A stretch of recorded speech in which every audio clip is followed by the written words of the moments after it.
अपने YouTube channel सोनीज tutorial classes पर the Hindu editorial हम लोग डिस्कस करेंगे 3 मार्च 2021 का। हम लोग ये एडिटोरियल डिस्कस करेंगे ग्रामर के पॉइंट ऑफ व्यू से, सेंटेंस स्ट्रक्चर के पॉइंट ऑफ व्यू से और न्यू इंग्लिश वर्ड्स के पॉइंट ऑफ व्यू से। इसमें हम लोग नए इंग्लिश वर्ड्स के हिंदी मीनिंग और सिनोनिम्स भी सीखेंगे और इंग्लिश ग्रामर जो यूज़ किए गए सेंटेंसेस में, जो स्ट्रक्चर्स यूज़ किए गए सेंटेंसेस में, उनको एनालाइज करेंगे। वीडियो शुरू से अंत तक देखिएगा, स्किप मत कीजिएगा, मेरा रिक्वेस्ट है आपसे। बहुत इंपॉर्टेंट स्ट्रक्चर्स बताने जा रहे हैं हम। चलिए शुरुआत करते हैं बिना समय गवाए हुए। पहला सेंटेंस है, after 2 quarters of A sharp contraction. Quarters क्या है? आप लोग सब जानते हैं, फिस्कल ईयर या फिनेंशियल ईयर। हिंदी में इसको वित्तीय वर्ष कहते हैं।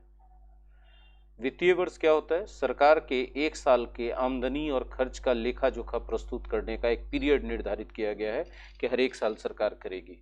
सरकार 1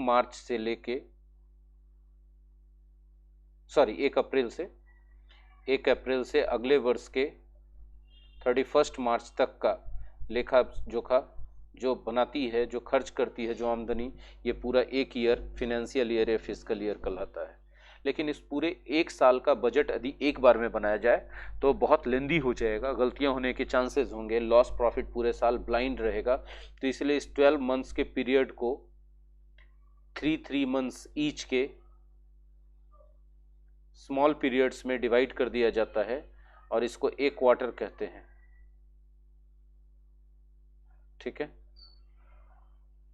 तो ऐसा 2 क्वार्टर के शार्प कॉन्ट्रैक्शन के बाद, अब कॉन्ट्रैक्शन क्या होता है? देखिए, कॉन्ट्रैक्शन TION लगा है, नहीं नाउन है, ये बना है कॉन्ट्रैक्ट से। कॉन्ट्रैक्ट मतलब आप नाउन के रूप में तो जानते हैं ठेका, जैसे कोई काम का कॉन्ट्रैक्ट लिया जाता है। और कॉन्ट्रैक्ट वर्ब के रूप में होता है सिकुड़ जाना, छोटा हो जाना, रिड्यूस हो जाना। श्रिंक इसको कह सकते हैं, रिड्यूस कहते हैं। तो इकोनॉमी में रिड्यूस होना या कॉन्ट्रैक्शन होने का मतलब होता है इकोनॉमी का मंदा पड़ जाना। तो 2 क्वार्टर में शार्प कॉन्ट्रैक्शन आया, मतलब मंदी आ गया पूरा अर्थव्यवस्था में। उसके बाद India's economy is estimated to have rebounded. ठीक है, ऐसा माना जा रहा है, ऐसा अंदाजा लगाया जा रहा है कि इंडिया का इकोनॉमी रिबाउंड कर चुका है, रिकवर कर चुका है। ठीक है, अब देखिए यहाँ पर स्ट्रक्चर है is estimated to have rebounded, है ना। इस स्ट्रक्चर को हम लोगों को सीखना चाहिए अच्छे से। देखिए, एक सेंटेंस हम बोल रहे हैं, he appears to have told a lie. इस सेंटेंस को आप देखेंगे तो आप देखेंगे पहला वर्ब प्रेजेंट में है, उसके बाद टू हैव प्लस V3 का यूज किया गया है। तो ये जो कॉम्बिनेशन होता है verb plus two have plus V3, और ये जो पहला वर्ब है ये प्रेजेंट में होना, प्रेजेंट कुछ भी हो सकता है, ठीक है, उसके बाद टू हैव प्लस V3, ये कॉम्बिनेशन में इसको कहा जाता है परफेक्ट इन्फिनिटिव। इसका नाम क्या है? Perfect infinitive. ठीक है, ये कॉम्बिनेशन बताता है कि ये वर्ब जब हुआ, ये तो प्रेजेंट है तो प्रेजेंट में हुआ, और उसके पहले ये हो चुका है।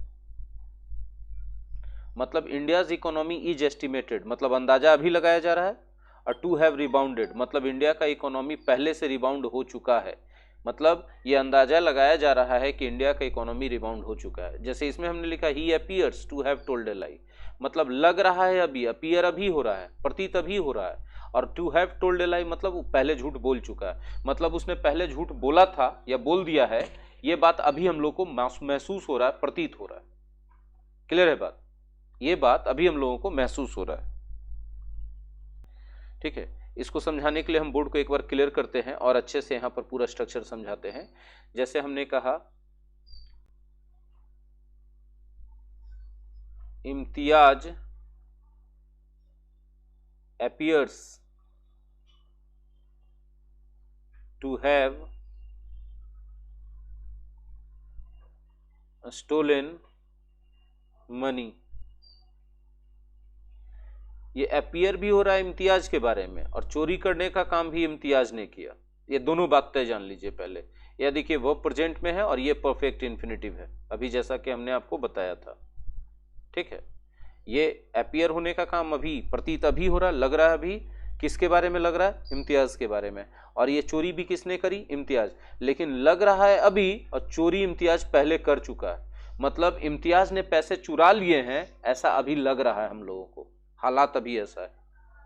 ठीक है, तो इंडिया के इकोनॉमी के बारे में ही एस्टिमेट किया जा रहा है, और इंडिया का इकोनॉमी ही रिबाउंड कर चुका है। टू हैव रिबाउंडेड मतलब रिबाउंड कर चुका है, अभी ऐसा अंदाजा लगाया जा रहा है। किसके बारे में? इंडिया की इकोनॉमी के बारे में। एक और एग्जांपल ले लेते हैं। राजेश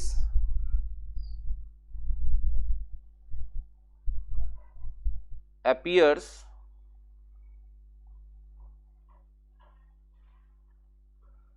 to have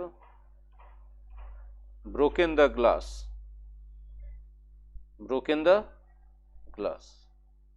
ठीक है, तो appears मतलब लग रहा है, किसके बारे में? राजेश के बारे में, कि ग्लास तोड़ चुका है।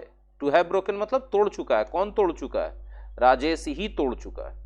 राजेश के बारे में अभी ऐसा लग रहा है कि राजेश ने ग्लास तोड़ दिया है। तोड़ चुका है मतलब उसने तोड़ दिया है। ठीक है, यहां पर आप प्रेजेंट की जगह पास्ट भी दे सकते थे। जैसे यदि हम बोले Rajesh appeared to have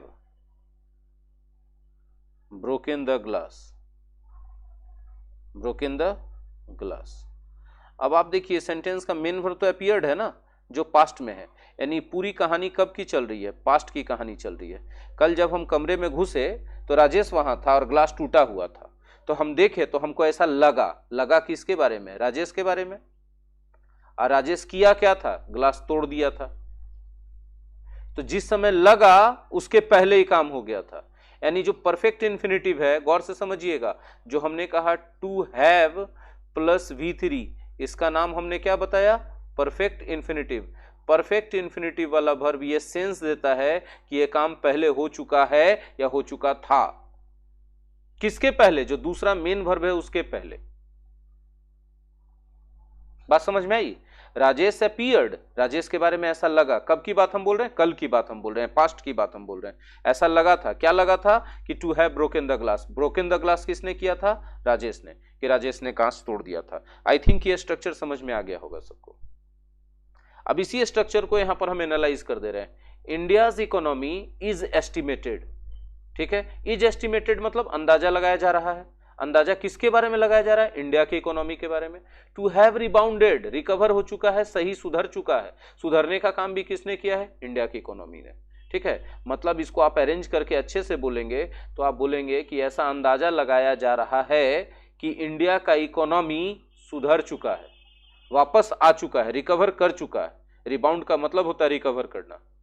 recover हो चुका है किस चीज से? Out of A technical recession. एक टेक्निकल रिसेशन से बाहर निकल चुका है इंडिया का इकोनॉमी, ये अंदाजा लगाया जा रहा है। ठीक है, और टेक्निकल रिसेशन कितना हुआ था? तो रिसेशन हुआ था to record feeble growth. Rebound जो किया है, सॉरी, रिबाउंड कहां तक किया है? तो रिबाउंड किया है एक फीबल ग्रोथ है। फीबल मतलब ग्रोथ तो हुआ है, जाहिर सी बात है, इकोनॉमी अगर रिबाउंड कर चुकी है तो ग्रोथ हो रहा है, लेकिन ये ग्रोथ जो है फीबल ग्रोथ है, बहुत कमजोर ग्रोथ है। अब कितना फीबल है? तो रिकॉर्ड फीबल है। इतना कमजोर ग्रोथ कभी नहीं दिखा था इंडिया के इकोनॉमी में। किस महीने की बात हो रही है? किस क्वार्टर की बात हो रही है? अक्टूबर से दिसंबर 2020 के पीरियड की बात हो रही है। ठीक है, मतलब इंडिया का इकोनॉमी अक्टूबर 2020 से लेकर दिसंबर 2020 के बीच में यह अंदाजा लगाया जा रहा है कि इंडिया का इकोनॉमी उस समय सुधर चुका था। ठीक है, और ग्रोथ हो रहा था, लेकिन ये ग्रोथ जो है रिकॉर्ड फीबल ग्रोथ था। मतलब इतना बड़ा कमजोर ग्रोथ था। ग्रोथ तो था लेकिन इतना कमजोर ग्रोथ था जितना आज तक के लिए रिकॉर्ड बन गया। ये ग्रोथ कितना था भाई? तो जीडीपी राइजिंग हो रहा था 0.4% से, और जीवीए बढ़ रहा था 1% से इस पीरियड में। आई होप कि क्लियर है। नहीं क्लियर रहने पे कमेंट में पूछेंगे। ठीक है, आगे बढ़िए। The overall numbers are not surprising. ये जो नंबर्स आप देख रहे हैं कि ग्रोथ मात्र 0.4% है जीडीपी का, और जीवीए का ग्रोथ 1% है इस क्वार्टर में, ये सरप्राइजिंग नहीं है numbers.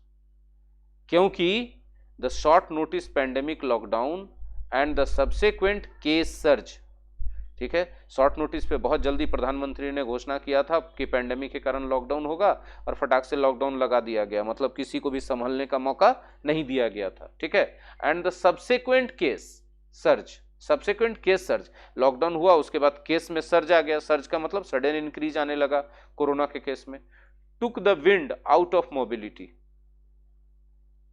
Took the wind out of something मतलब उस चीज में व्यवधान खड़ा कर देना, तो मोबिलिटी में व्यवधान खड़ा कर दिया। जाहिर सी बात है कि जब आप लॉकडाउन लगा देते हो पूरे देश में तो जो जहां है वहीं ठप पड़ जाएगा, तो उसका सबका मोबिलिटी क्या हो गया, उसके took the wind out of mobility हो गया, मतलब सबकी मोबिलिटी रुक गई, सबका आना जाना रुक गया, ट्रांसपोर्टेशन रुक गया, एंड इकोनॉमिक एक्टिविटी भी हैम्पर हो गया। Took the wind out of mobility and took the wind out of economic activity, मतलब इकोनॉमिक एक्टिविटी भी ठप हो गया क्योंकि दुकान बंद हो गया, सब कुछ, मॉल्स बंद हो गए, सिनेमा बंद हो गए, एजुकेशन सेंटर्स बंद हो गए, सब कुछ तो बंद हो गया था। कब? In the first half of the fiscal year के फर्स्ट हाफ में। The unlocking phase that was largely complete by late September, और अनलॉकिंग फेज धीरे धीरे करके फेज बाई फेज अनलॉकिंग हुआ था ना देश में, तो एंड ऑफ सितंबर तक, लेट सितंबर तक जाकर के अनलॉकिंग कंप्लीट हुआ, जिसके कारण brought back A semblance of normality का सेम्बलेंस दिखा। अब नॉर्मेलिटी का सेम्बलेंस दिखने का मतलब क्या, अब सबको लगा कि लॉकडाउन खत्म हो गया है, अनलॉक कर दिया गया है, तो जीवन जो है सामान्य ढर्रे पर वापस आ जाएगा, लेकिन तो यानी नॉर्मेलिटी आ जाएगी। जीवन जब सामान्य ढर्रे पर वापस आता है तो उसी को नॉर्मेलिटी कहते हैं ना, तो नॉर्मेलिटी आ जाएगी। तो नॉर्मेलिटी का सेम्बलेंस आया, उसके जैसा नॉर्मल लाइफ जो है नॉर्मल होने के जैसा दिखने लगा, with pent up and festival demand spurring spending. ऐसा क्यों दिखने लगा? क्योंकि जो लोगों की भावनाएं थी बाजार निकल करके खरीदारी करने की, दबी हुई भावनाएं थी, फेस्टिवल का डिमांड जो था स्पेंडिंग को स्पर कर रहा था, स्पर करने का मतलब एनकरेज कर रहा था, स्पेंडिंग उससे ज्यादा हो रहा था। जाहिर सी बात है, होगा क्या कि अगर आप बहुत दिनों से बंद हो घर में, बाहर निकलोगे तो खर्च करोगे।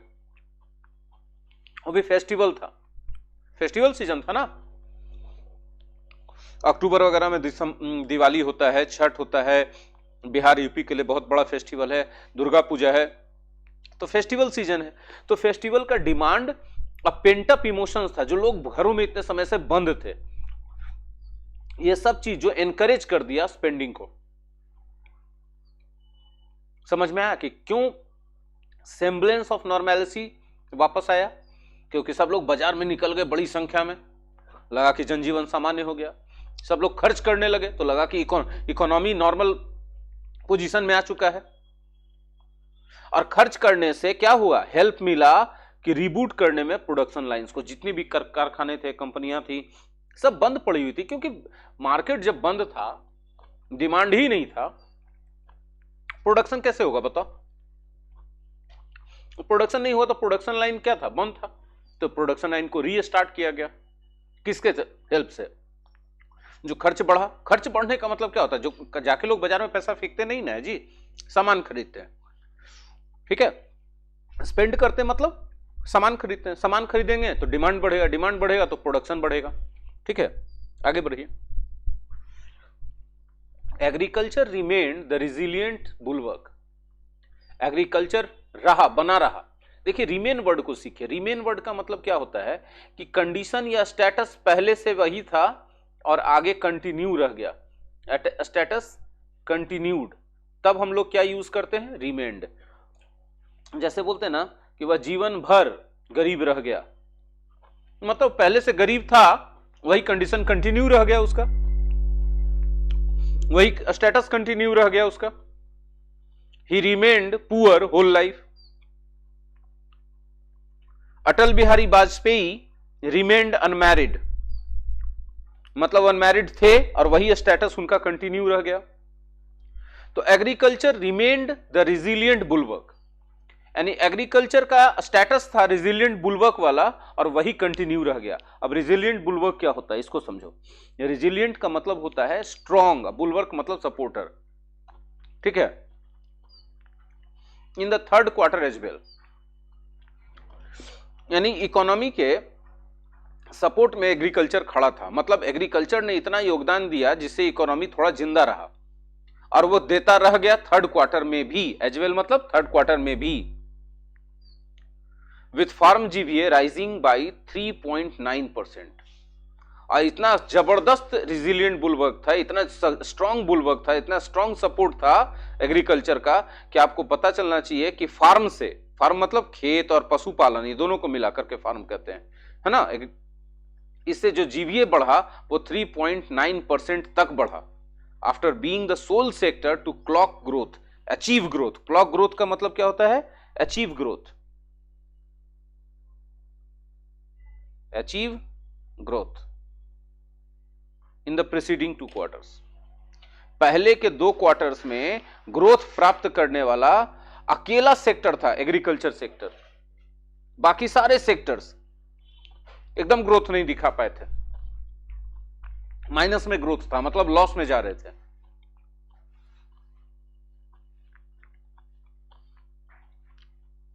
आगे बढ़े। मैन्युफैक्चरिंग एंड कंस्ट्रक्शन रीसरफेस्ड, देखिए V2 है ना, और ये क्या है आपका सब्जेक्ट है। मैन्युफैक्चरिंग और कंस्ट्रक्शन फिर से सतह पर आ गए, कहां से? फ्रॉम ए कोलैप्स, ढह चुके थे, बर्बाद हो चुके थे। कोलैप्स का मतलब तहस नहस हो जाना, रुइन हो जाना, गिर जाना। तो मैन्युफैक्चरिंग सेक्टर भी गिर गया था और कंस्ट्रक्शन सेक्टर भी गिर गया था। वो रीसरफेस किया, मतलब फिर से सही हुआ, उठ के खड़ा हुआ, एकदम तबाही में से उठ के खड़ा हुआ। To expand 1.2 and 6% respectively. यानी मैन्युफैक्चरिंग सेक्टर अपना ग्रोथ क्या दिखाया? विस्तार दिखाया 1.2% का, और 6% का किसने दिखाया? कंस्ट्रक्शन सेक्टर ने। रेस्पेक्टिवली से ये पता चला, रेस्पेक्टिवली यूज कर दिया गया, मतलब फर्स्ट वाला के लिए होगा और सेकंड वाला के लिए होगा। बात समझ में आ रही है? तो रीसरफेस V2, और रीसरफेस के साथ फ्रॉम प्रीपोजिशन लगता है। फ्रॉम ए कोलैप्स, कोलैप्स से उठा और कहां तक पहुंचा? देखिए फ्रॉम टू, गौर से समझिएगा, रेंज बता रहा है, from here to there, range बताया ना। From a collapse to expand 1.2%, and collapse से उठा ये दोनों सेक्टर, मतलब एकदम गिर गया था, धंस गया था, ढह गया था ये दोनों सेक्टर, वहां से उठा, रिसरफेस किया, एक्सपेंड कर दिया। क्या, कितना एक्सपेंड किया? मैन्युफैक्चरिंग किया 1.2%, और 6% कौन किया? कंस्ट्रक्शन सेक्टर किया, क्रमशः। रेस्पेक्टिवली का हिंदी क्या होता है? क्रमशः। Both these sectors had been under stress, ये दोनों के दोनों सेक्टर दबाव में थे, मतलब इन दोनों सेक्टर का नुकसान पहले से कंटिन्यू हो रहा था। हैड बीन स्ट्रेस का मतलब पहले से थे। कब, कितना पहले से? Even before the pandemic, pandemic के पहले भी ये दोनों सेक्टर अच्छा परफॉर्म नहीं कर रहे थे इकोनॉमी में।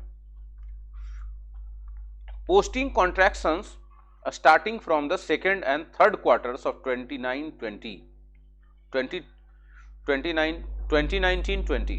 2019-20 का जो वित्तीय वर्ष था, उसके सेकेंड और थर्ड क्वार्टर से ये जो है कॉन्ट्रैक्शन पोस्ट कर रहे थे। कॉन्ट्रैक्शन पोस्ट करने का मतलब कि इन दोनों सेक्टर्स में कमी, डिक्लाइन, मंदी दिख रहा था।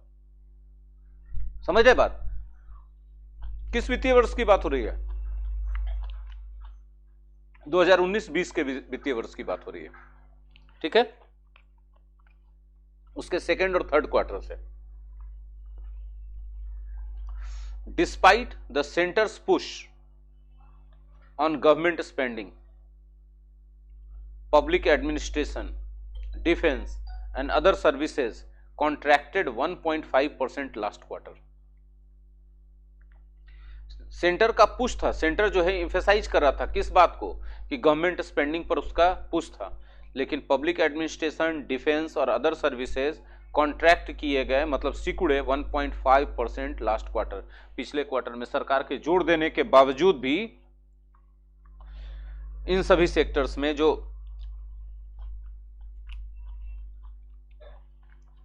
डिक्लाइन था वो इतना % था।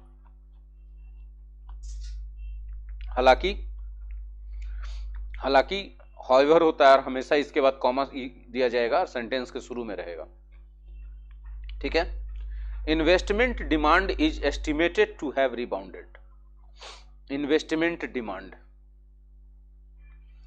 ठीक है, ये इसके बारे में हम लोग बात कर रहे हैं, के बारे में अंदाजा लगाया जा रहा है कि यह रिबाउंड कर चुका है।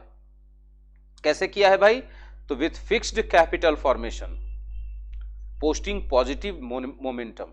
फिक्स्ड कैपिटल फॉर्मेशन जो होता है वो पॉजिटिव मोमेंटम दिखा रहा है, मतलब बहुत सारे ऐसे बिजनेस फर्म्स हैं जो अपने कैपिटल को बढ़ा रहे हैं, अपने फिक्स्ड पूंजी को बढ़ा रहे हैं after several quarters.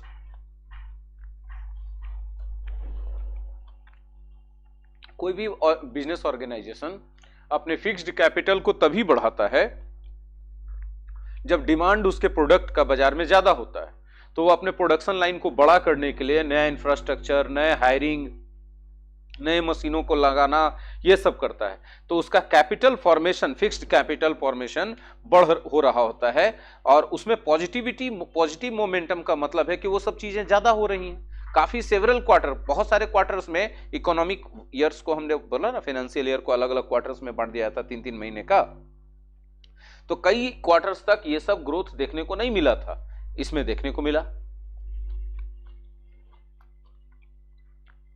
Driven perhaps by public spending, ये हुआ होगा शायद पब्लिक स्पेंडिंग के कारण। आगे बढ़ते हैं।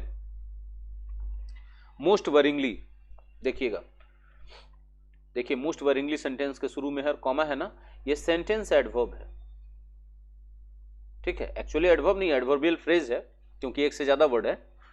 तो इसको यदि आप एक्सपैंड करके लिखना चाहेंगे तो लिखेंगे it is most worrying that, it is most worrying that, यह सबसे चिंताजनक बात है कि retail, trade, hotels, transport and communication contracted by 7.7%, मतलब इन सभी सेक्टर्स में जो कमी आई, 7.7% की कमी आई, जो बहुत बड़ा आंकड़ा है इकोनॉमी में डिक्लाइन के हिसाब से।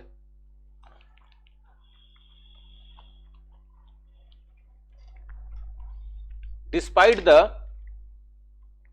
Q3 अपटिक, Q3 मतलब थर्ड क्वार्टर। देखिए हमने क्या कहा कि 1 अप्रैल से शुरू होता है फाइनेंशियल ईयर और अगले वर्ष के 31 मार्च तक चलता है, तो 12 महीना हुआ ना, तो 12 महीना को 3-3 महीना में जोड़िएगा तो अप्रैल, मई और जून, ये फर्स्ट क्वार्टर हो गया, ये फर्स्ट क्वार्टर हो गया, ठीक है। फिर जुलाई, अगस्त और सितंबर, ये सेकेंड क्वार्टर होता है। अक्टूबर से लेके दिसंबर तक, ये आपका दिसंबर तक थर्ड क्वार्टर होता है किसी भी फाइनेंशियल ईयर में, और फिर जनवरी से लेके मार्च तक, 31 मार्च तक, ये आपका फोर्थ क्वार्टर होता है। 4 क्वार्टर्स में बांटा जाता है एक फाइनेंशियल ईयर या फिस्कल ईयर को, ठीक है।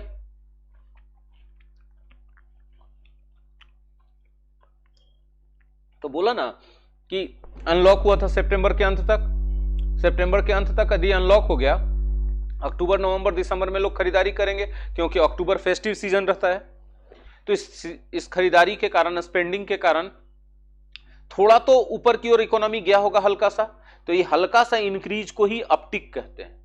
तो डिस्पाइट द Q3 अपटिक, मतलब Q3 में इंक्रीज होने के बावजूद, हल्का सा इंक्रीज होने के बावजूद, डिस्पाइट एक प्रीपोजिशन है, इसका अर्थ होता है के बावजूद, इतना होने के बावजूद, the second advance estimates of national income for the year project and 8% contraction in the GDP. My God, जो सेकेंड एडवांस एस्टिमेट्स निकाला गया नेशनल इनकम के बारे में उस वर्ष के वित्तीय वर्ष के, इस वर्ष के वित्तीय वर्ष के, उसमें कहा गया है कि 8% का कॉन्ट्रैक्शन होगा जीडीपी में, मतलब जीडीपी 8% पीछे जाएगी, wider than the 7.7% estimated in January, जबकि जनवरी में एस्टिमेट किया गया था कि जीडीपी नीचे जाएगा लेकिन 7.7% रहेगा, लेकिन अब जो एस्टिमेट किया जा रहा है वो है कि जीडीपी पीछे जाएगा 8%, कॉन्ट्रैक्ट करेगा, सिकुड़ेगा, डिक्लाइन करेगा 8% से। आगे बढ़े। This may partly be due to the NSO revising the first quarters GDP shrinkage to 24.4%। From the 23.9% calculated earlier. देखिए हुआ क्या था कि जो फर्स्ट क्वार्टर था इस वित्तीय वर्ष का फर्स्ट क्वार्टर क्या था, 2020-21 चल रहा है ना वित्तीय वर्ष, ठीक है। 2021 का 31 मार्च आएगा तो ईयरली बजट आएगा कि नहीं आएगा। तो यह स्टार्ट हुआ था कहां से, 1 अप्रैल 2020 से। 1 अप्रैल 2020 जब ये वित्तीय वर्ष स्टार्ट हुआ था तो अप्रैल, मई और जून, अप्रैल से लेकर जून तक ये फर्स्ट क्वार्टर माना जाएगा ना इस वित्तीय वर्ष का। तो फर्स्ट क्वार्टर में जीडीपी में गिरावट बताया गया था, इतना कैलकुलेट किया गया था कि 23.9%। बाद में एनएसओ ने रिवाइज किया, बोला कि नहीं ये 24.4% का श्रिंकेज हुआ, डिक्लाइन हुआ। श्रिंकेज हुआ मतलब डिक्लाइन हुआ, मतलब डिक्रीज हुआ, कमी हुआ, ठीक है। तो देखिए इतना का कमी पहले एस्टिमेट किया गया था कैलकुलेट, बाद में इतना कमी निकला, तो कमी जो है, डिक्लाइन जो है बढ़ गया ना। इसी वजह से जो जीडीपी पहले एस्टिमेट किया गया था कि इतना परसेंट का कमी रहेगा, अब बढ़ के 8% हो गया। आई होप कि क्लियर हो गया होगा। The latest numbers also may be taken, may plus be plus V3, passive voice है मे का, है ना, पैसिव वॉइस है ये। लेटेस्ट नंबर को ऐसे भी लिया जा सकता है, may be taken as an indicator, एक इंडिकेटर के रूप में लिया जा सकता है एट बेस्ट, पूरी तरह से। With the NSO stressing that, और एनएसओ इस बात पर जोर दे रहा है कि the estimates are likely to undergo sharp revisions. अभी भी जो एस्टिमेट है उनमें कभी जबरदस्त रिवीजन की जरूरत पड़ सकती है। As the pandemic affected data collection, ठीक है, क्योंकि पेंडेमिक से डेटा कलेक्शन पर असर पड़ा था। जाहिर सी बात है, लॉकडाउन हो गया था तो डेटा कलेक्शन सही से नहीं हो पाया होगा, बिजनेस बंद है, प्रोडक्शन बंद है, सर्विस प्रोवाइडर्स सर्विस प्रोवाइड नहीं कर रहे हैं। तो आप जीडीपी का जो आंकड़ा निकाल रहे होंगे वो आंकड़ा तो सही कलेक्ट नहीं हुआ होगा लॉकडाउन के कारण। इसलिए नेसो बोल रही है कि जो अभी आंकड़े निकाले गए हैं that can go under sharp revisions, उनमें अभी बहुत सुधार की संभावना है। Like the growth rate for 2019-20 was revised from 4.2% to 4% in January। जैसे कि 2019-20 के लिए जो ग्रोथ रेट था वो पहले 4.2% बताया गया था, बाद में जनवरी में उसको संशोधन करके कहा गया कि नहीं भैया ये ग्रोथ रेट तो 4% था। और डेटा जैसे जैसे इकट्ठा हुआ आकलन पे फर्क पड़ गया, ठीक है।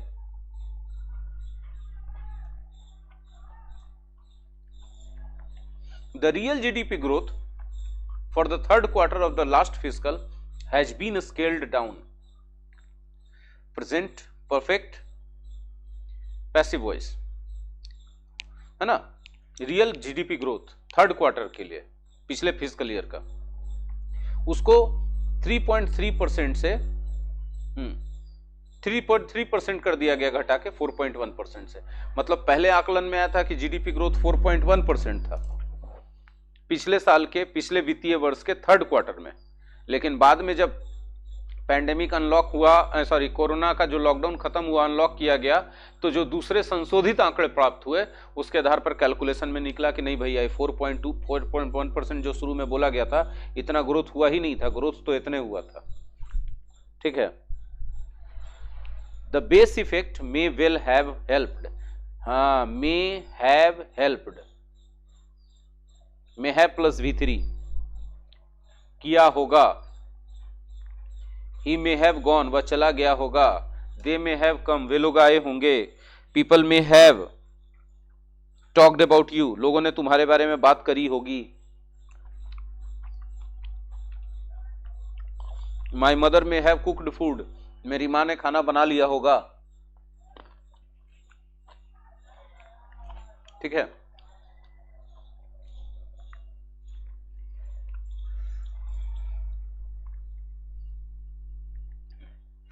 बेस इफेक्ट क्या होता है? तो बेस इफेक्ट क्या होता है ना, जैसे मान लीजिए कि इस क्वार्टर की बात कर रहे हैं, अभी चल रहा है, कौन सा महीना चल रहा है, फरवरी चल रहा है, यानी 2020 21 का जो फिस्कल ईयर है, 2020-21 का जो वित्तीय वर्ष है, उसका लास्ट क्वार्टर चल रहा है। 31 मार्च में, मार्च चल रहा है ना, 31 मार्च को खत्म हो जाएगा, नया फिस्कल ईयर 1 अप्रैल से शुरू हो जाएगा। तो इस फिस्कल ईयर के लास्ट क्वार्टर और पिछले फिस्कल ईयर का लास्ट क्वार्टर में कंपैरिजन किया जाएगा, तो जो ग्रोथ या डिक्लाइन दिखेगा वही बेस इफेक्ट कहलाएगा पिछले वित्तीय वर्ष की तुलना में। ठीक है, तो जो बेस इफेक्ट है पिछले, यानी बेस इफेक्ट का मतलब सेम पीरियड इस वित्तीय वर्ष का पिछले वित्तीय वर्ष के सेम पीरियड से तुलना करने पर यह हेल्प किया होगा नज करने में, इंडिया के ग्रोथ को अंदाजा लगाने में into positive territory, but it is an important psychological barrier to cross. लेकिन यह एक बहुत ही जबरदस्त मानसिक बंधन है जिसको हमको पार करना होगा।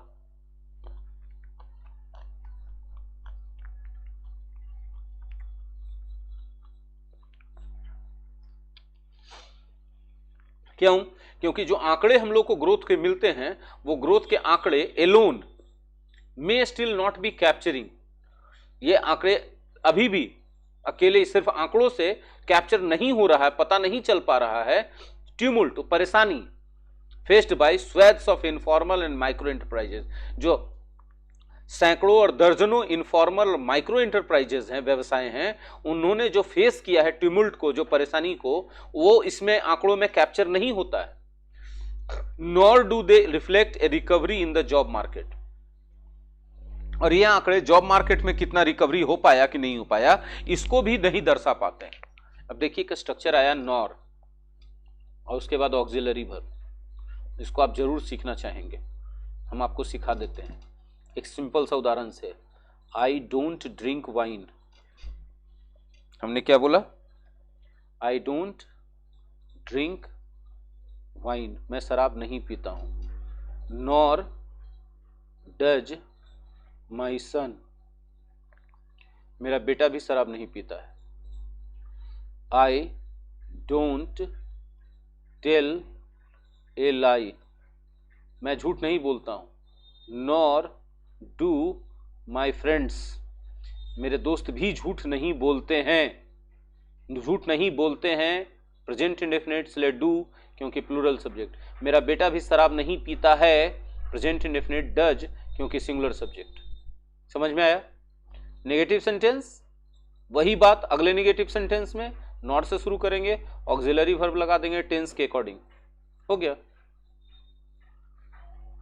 मैंने तुम्हारा पैसा नहीं चुराया है, I have not stolen your money, मेरे दोस्त ने भी नहीं चुराया है। नॉर हैज, नहीं चुराया है, present perfect, nor has my friend. ठीक है,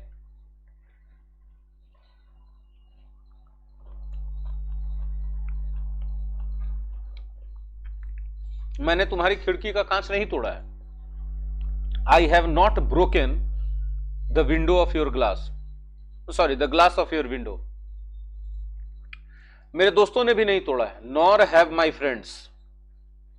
क्लियर है? आगे बढ़िए।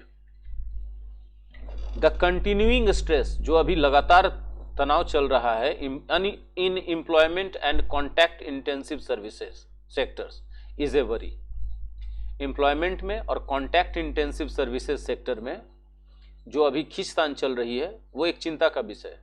And the government must consider support measures, government को करना पड़ेगा मस्ट प्लस V1, दो बात। ठीक है, एडवाइस और ड्यूटी, एडवाइस ड्यूटी, और अगला बात इसमें आप कंपल्सन भी बोल सकते हो। कंपल्सन मजबूरी है, को करना पड़ेगा, तो गवर्नमेंट को करना पड़ेगा, कंसीडर करना पड़ेगा क्या? सपोर्ट मेजर्स के लिए, कि वो सपोर्ट करे एम्प्लॉयमेंट सेक्टर को और कॉन्टैक्ट इंटेंसिव सर्विस सेक्टर को। ठीक है,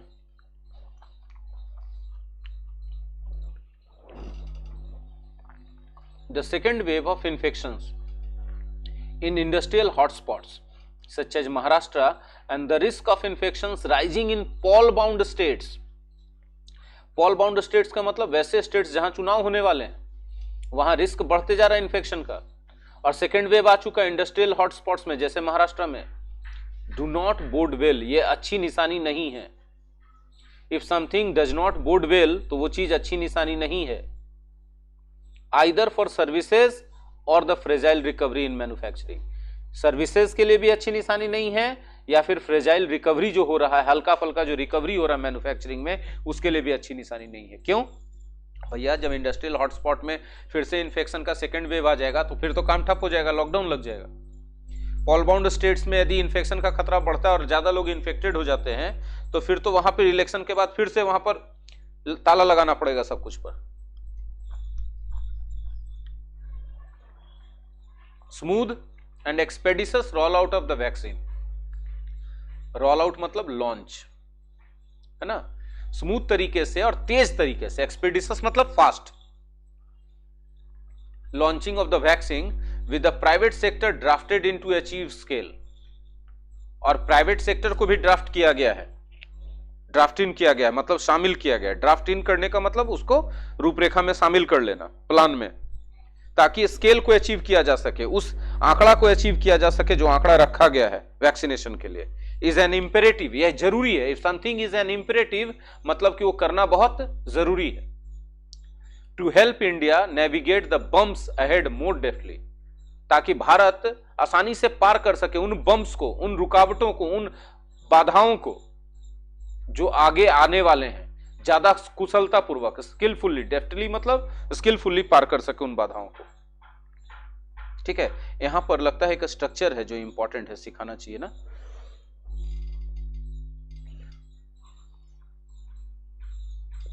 smooth and expeditious roll of the vaccine is an imperative. Imperative है 2+V1, पर्पस बताने के लिए। ठीक है, रोल आउट वैक्सीन का स्मूथ और एक्सपेडिशियस रोल आउट होना जरूरी है। इंपेरेटिव है मतलब जरूरी है। उद्देश्य क्या होना चाहिए इसका? ताकि इंडिया को हेल्प कर सके। हेल्प किस चीज में कर सके? Help India navigate, help somebody +V1। ये देखिए V1 है, यहां पर 2+V1 भी दिया जा सकता था, in+V4 भी दिया जा सकता था, ये सब सही होता इक्वली। नेविगेट क्या? Navigate the bumps. बम्स मतलब बाधा, रुकावट को। कौन से बम्स? जो आगे भविष्य में आने वाले हैं, ज्यादा स्किलफुली तरीके से। ठीक है, आई होप कि बहुत सारे स्ट्रक्चर्स, पैटर्न्स, ग्रामर रूल्स आपने इसमें सीखे होंगे। सीखे हैं तो बढ़ाइए ना, अपने दोस्तों तक बढ़ाइए इस वीडियो को शेयर करके, ताकि ज्यादा से ज्यादा लोगों को फायदा हो। लाइक कर दीजिए, कमेंट में अपनी ओपिनियन बताइए। आप बोलेंगे तो हम ज्यादा से ज्यादा सीखने सिखाने का ऑप्शन खोलेंगे। और अगर पहली बार आए हैं तो हमारे परिवार का हिस्सा बनिए। सब्सक्राइब, रेड सब्सक्राइब बटन को हिट कीजिए, फिर बेल आइकॉन को हिट कीजिए। और चूंकि परिवार का हिस्सा बन गए हैं तो परिवार के हर एक एक्टिविटी में शुरू से अंत तक शामिल रहिए। इसके लिए न्योता आपके पास, मतलब इन नोटिफिकेशन जाएगा आपके पास। अपने मोबाइल सेटिंग्स में यूट्यूब नोटिफिकेशन को ऑन करके रखिएगा। Thank you very much.